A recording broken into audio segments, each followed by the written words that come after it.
Namo Buddhaya, Theruvan Saranai, meritorious devotees. It's a pleasure and interesting. It's very interesting to address a group of devotees like you all, a young crowd, to enlighten your minds with the Buddha's teachings. Not everyone knows the importance of the Vesak day.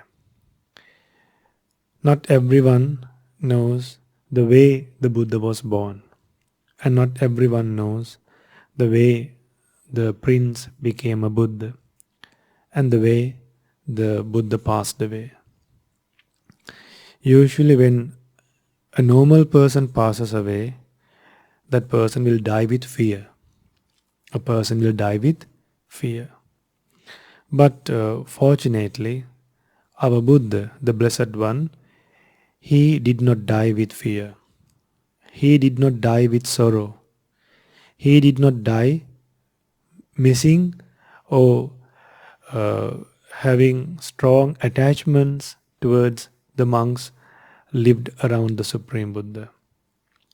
Even when the Buddha was alive, before he passed away, he was detached to the world.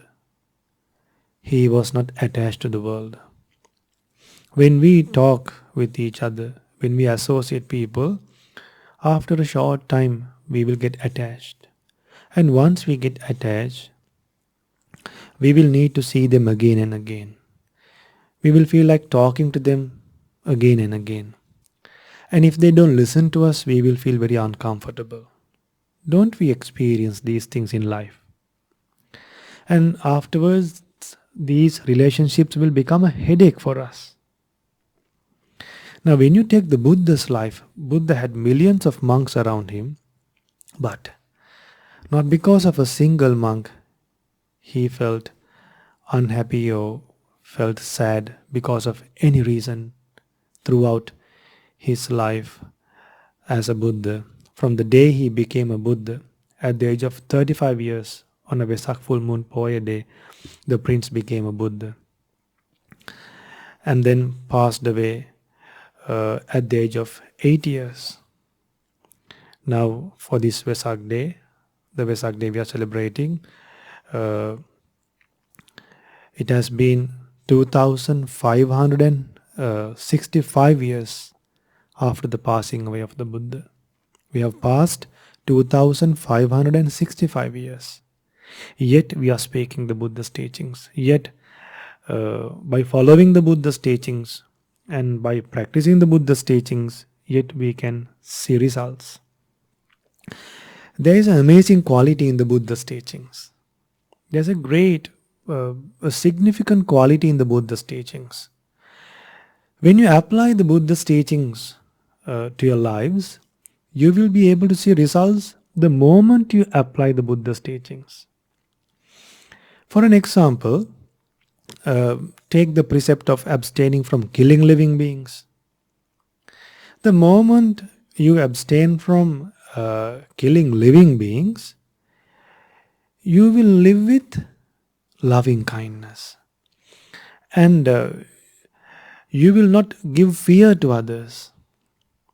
And when you don't give fear to others, you will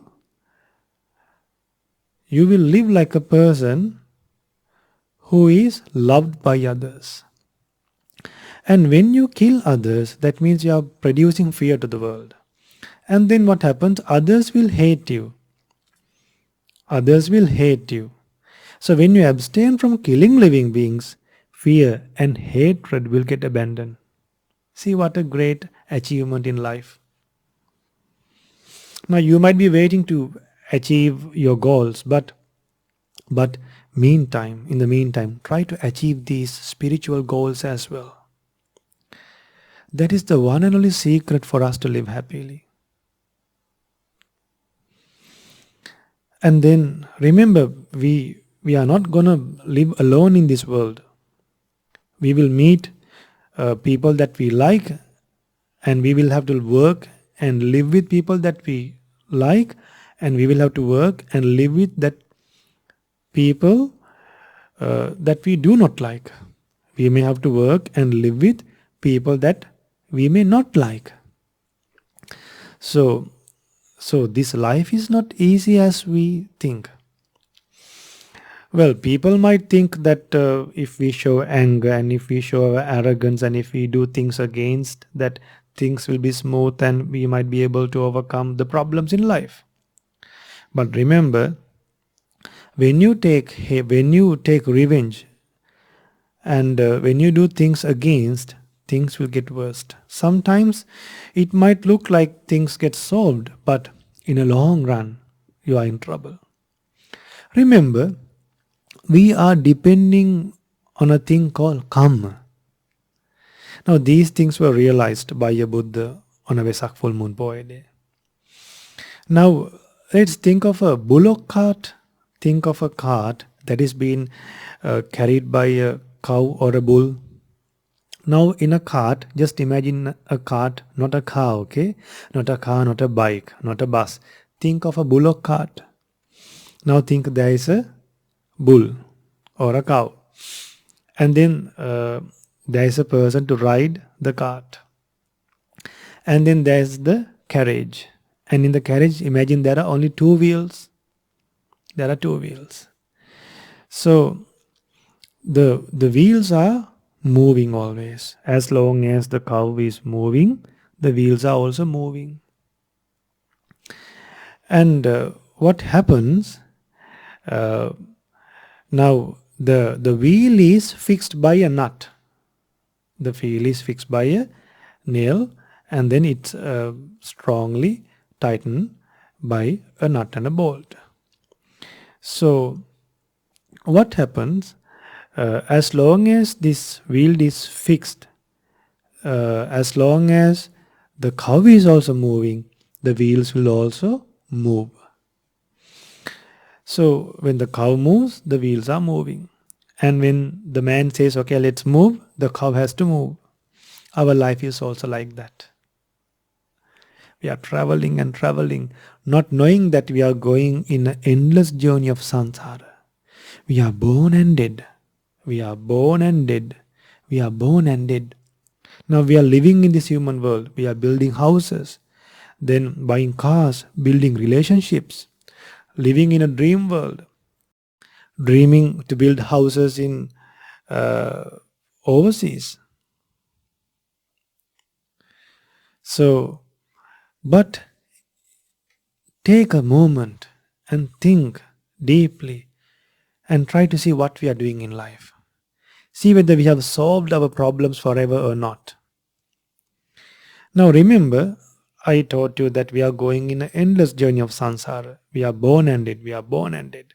Now once we come to the human world, we planned our life until our death. Don't we plan our life until our death? We think, okay, young age, we'll go to a school and then to a university, or maybe do a diploma and then find a job, then find a girl or find a boy, then get married, then get a car, then have a house, then get old, then look after the grandchildren, then die. Regardless the skin color, regardless the language we speak, regardless the position or the title, we all will get old. All of us will get old. All of us will die. Remember, we are subjected to diseases. And in between, we will have enemies. We will get scolded by others. We will get punished by others. We will get fired by others. We will lose jobs. We will have financial problems. And other people might be unsatisfied with us. We will be unsatisfied with our friends and family members and our partners. Amidst all these problems, we are seeking happiness. How to seek happiness? Therefore, dear Dhamma friends, remember, this is not the first and the last life. Buddha has said that we have been coming in a long journey of samsara. Now on a Vesak full moon poya day, I'll tell what Buddha realized. Now Buddha realized that the amount of tears we have shed. Now, haven't we cried? We have cried. So when we were small, we cried. And then when we came to a young age, we cried again. That is because of maybe relationships, or maybe when we get low marks for exams. And then when we come to the middle age, some people cry. Why? When they lose their, when they are down in financially, when they are down, they cry, or when they lose their loved ones. So, and what happens? Uh, Buddha said, when people cry, when people cry, we don't understand that we have cried, like we have shed tears more than the four great oceans. We have cried more than the water in the sea. We have forgotten that, and we don't know how much we have cried in past lives. That much we have come in this long journey of samsara. So, are we going to do the same thing in next life also? Do you think that we will get a different life in next life? That means a life without suffering, a life without getting a body that can cause suffering. Now think about our body. This is made with blood, flame, pus, and very fragile. A small mosquito, a tiny mosquito can take our life away, can kill us. So we are utilizing and using a life that is subject to suffering. We should understand that. And remember, from this life that is subjected to suffering, how can we find happiness? And remember, Buddha said that when we were born as animals, goats, now remember, we are not born as human beings in each and every life. In one life a human being, in another life a ghost, in another life an animal, then in another life in the hell, then in another life as a ghost, in another life as a beggar, in one life blind, in one life handicapped. So Buddha said, in the long journey of samsara, when we were born as animals, when we were born as cows and goats, when we were slaughtered, the amount of blood we shed is more than the four great oceans. See, we are planning for this life and living in a dream world without overcoming these problems in future births. Now, if we died in past lives, if we are dying in this life, won't we die in future births? We were born in this life because we died in the past life. Remember that. While we are alive, we can see every day people are being born, newborn babies are born. What's the reason? Some children are telling, okay, I was born in this country, I spoke this language. Now, past few days, I think you would have experienced how a small child is speaking in different languages. Have never been to that country in this life yet. Never learned from anyone. How could they do that? How did they remember that? That's because it's true. They had a life in the past. Forget about this past life and future births for a moment. Think about your mind for a moment. Think about your mind for a moment, not about your eyes, not about your lips or face or your body. Forget about those things, because those things will decay one day, will be eaten by worms after we die. Or just because of this coronavirus, our body can change. Now you would have remember, right? I think you all can remember how even tongues came out from the mouth. So just take a moment and think wisely. Think about your mind now. This mind is not just living alone. This mind can generate thoughts. This mind can generate harmful thoughts and also good thoughts. But very easily, harmful thoughts can occur in our mind. Harmful thoughts can ruin your life. And in our mind, there are three unwholesome roots. There are three unwholesome roots. What are those unwholesome roots? Lust, anger, and delusion. Because of lust, what happens? When we see beautiful things, we need it. We can't live without them. We struggle. Because of anger, even for a small reason, we might get angry and have a very bitter life. And then delusion. Delusion is not knowing about life. When someone dies, we don't have a proper idea what has happened to him. So, because of lust, anger, and delusion, people are unable to recognize what is good and bad, and they can't make good decisions. When we don't know the reality of life, when we do not have mindfulness to control the bad thoughts and to develop wholesome thoughts, when we do not have mindfulness to cultivate wholesome qualities, our life would be like a boat or a ship that is broken in the middle of the ocean. That is broken in the middle of the great sea. Imagine there's a ship broken in the great sea. Then the ship will be taken away and drawn, and then the ship will be moved according to the wind, not according to the ship. Some of our lives are like moved and taken away according to the way the mind needs and according to the way that society needs. If the society says, okay, let's go and have a drink, let's go and have a party, let's go and take alcohol and drugs, let's drink and dance, let's enjoy and let's engage in sexual misconduct, cheating girls, girls cheating boys, taking drugs, living according to the society, no values, no mindfulness. Why? Do not know the reality of life. Living like what? Like a boat that is broken in the middle of the sea. I'll tell you one more simile. I'll tell another simile. Imagine a man or a woman eating honey from a knife.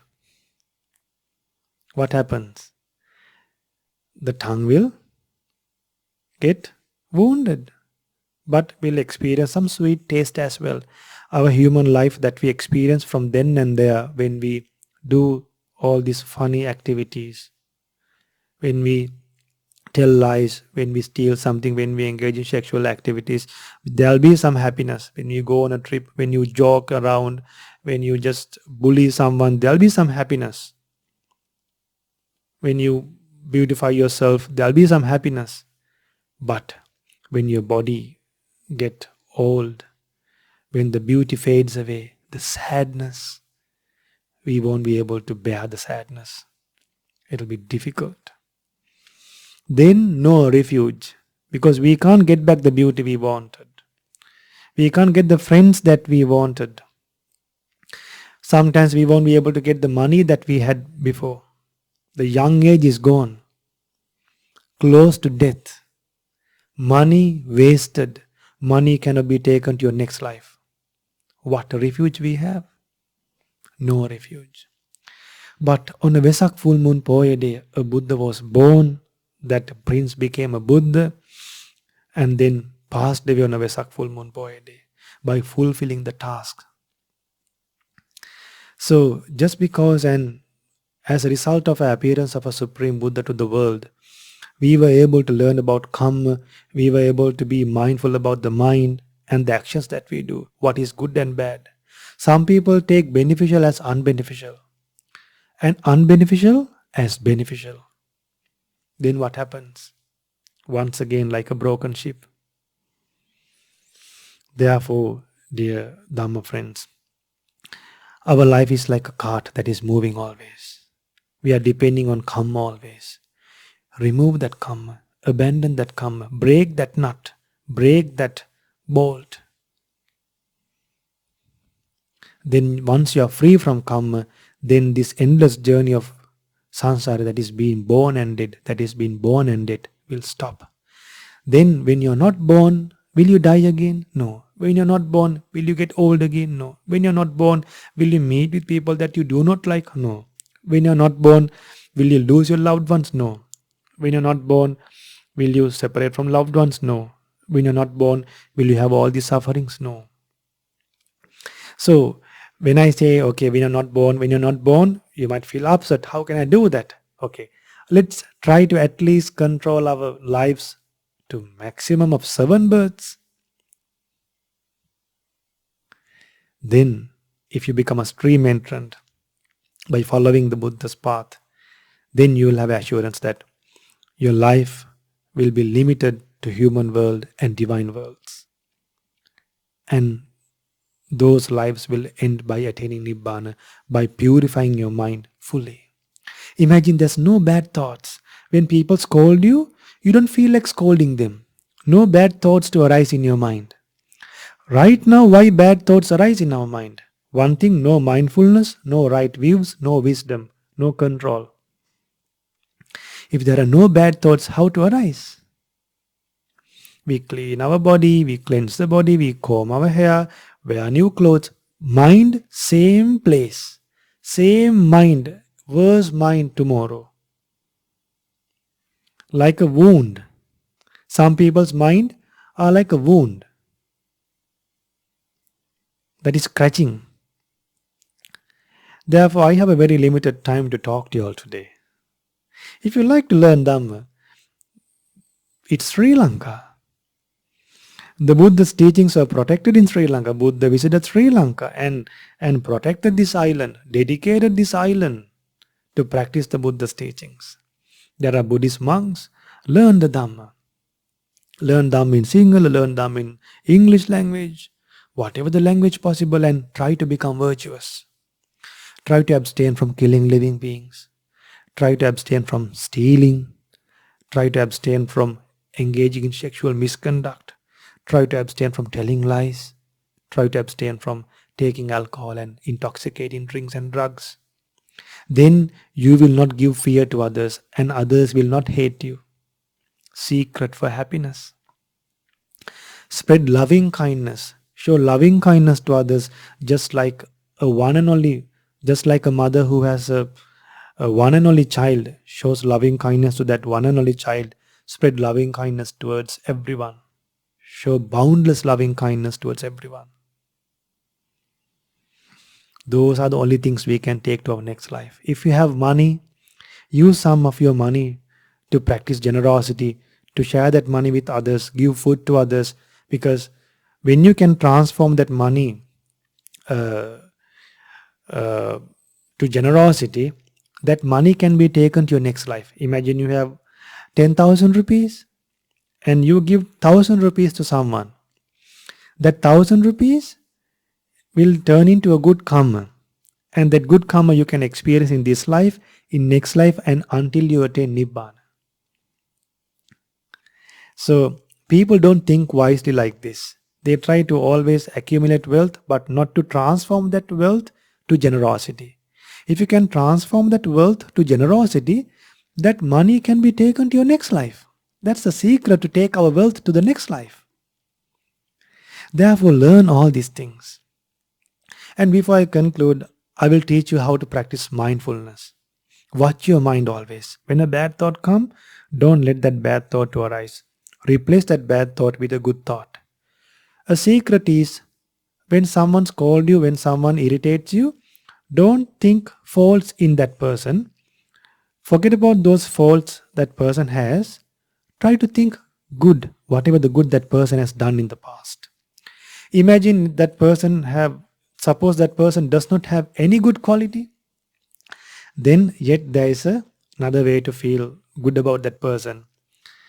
Have compassion toward that person. Think, poor thing, this person, he has no good qualities. This person, I don't know what will happen to this person. He will be neglected by others. And then I don't know what will happen to him in next life. When you think of that person like that, you will feel compassionate towards that person. See how amazing the Buddha's teachings are. For any problem, Buddha has given answers. All these things were realized on a Vesak full moon Poya day. Remember when the Buddha was born, when he kept the first step on the earth, on the first day he was born, lotuses bloomed from the earth. 7 lotuses bloom for each and every step he kept. And he said, I will become the greatest person to this world. I'll become the most foremost person to the world. And this will be my last birth. There's no rebirth for me. That was uttered on a Vesak full moon Poya day. And then on the last day of his life, addressed the monks and said, "Dear bhikkhus, if you have any questions, ask me." And then the monks said, "No questions." Why? All the doubts were cleared by the Buddha within 45 years. Created bhikkhus, bhikkhunis, lay followers, male and female followers. Created 4 good groups for the benefit and welfare of many beings. And then passed away like a lamp extinguishers. When a lamp extinguishes, what happens to the flame? Does the flame go to the top or sideways? No, the flame disappears. In the same way, the Buddha passed away in a way that he is not reborn anymore. All the sufferings were totally eradicated. What a wonderful life a Buddha lived. At least if we can have a rough idea what a Buddha has done, that is the greatest gift we can get to our life. There's no one equal to Buddha. There's nothing equal to the Buddha. There's nothing equal to the Buddha's realization. It's all about compassion. It's all about loving kindness. The way Buddha taught us to practice mindfulness is like, imagine a man is given a pot, and that pot is filled with oil. That pot is filled with oil. And then he is told to take that pot to the head that is filled with oil, to the surface. And then imagine another man is following with a sword. And then he's told if you spill a single drop of oil, the man behind you will cut you into pieces. A person who likes to live will take that pot filled with oil without spilling a single drop. Why? He likes to live. In the same way, if you like to live peacefully, don't let a single bad thought to come to your mind. If a man kills you, that is one time. But if you accumulate a bad karma, that bad karma can give you results more than 100 times. A bad karma can give you results more than 500 times. But killing can only happen once. Therefore, more than this life, think about, be aware and be mindful and be more concerned about karma. Be more concerned about your mind. Be more concerned about loving kindness, compassion. Don't feel jealous of others. Try to always see good. Try to always expect the development of others. Then your jealousy will totally get abandoned. Try to practice equanimity. When people make mistakes, think that I also can make a mistake like that. And practice equanimity. All these things were taught by a Buddha. Realized within a day, realized within few hours, and then taught within 45 years. Still those teachings are remaining, and still people are taking results. So I taught in the beginning of the sermon, this Dhamma, there's an amazing quality in the Buddha's teachings. That is, when you apply that moment, when you apply the Buddha's teachings, on that moment you will have results. So why not we apply the Buddha's teachings on this beautiful Vesak full moon Poya day and live a beautiful life free from fear and hatred, and lead a life that is day by day reducing lust, anger and delusion. What do you think about a life like that? Day by day you are living a life that can reduce your lust, anger and delusion, and gradually before you die, that will come to extent that you will never do a bad deed that will lead to be born in hell or in animal world or in the ghost world or in the titan world. And with that assurance, if you die,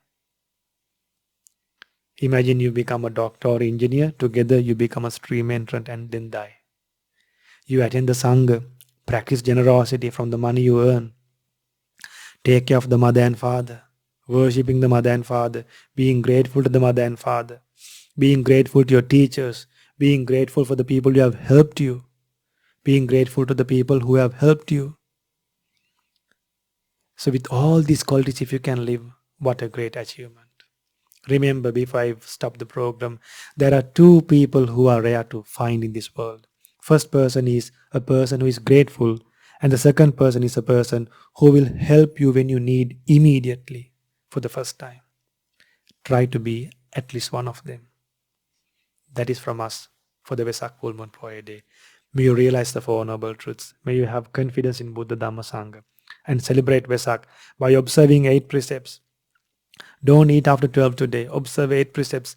Abstain from all the sexual activities today. And then light a lamp for the Supreme Buddha. Offer your life to the Supreme Buddha. And then read some suttas from the Supreme Buddha. You can read Bhaya Bhairava Sutta, Mahasihanada Sutta, Mahaparinibbana Sutta, then Acharya Adbhuta Sutta, and then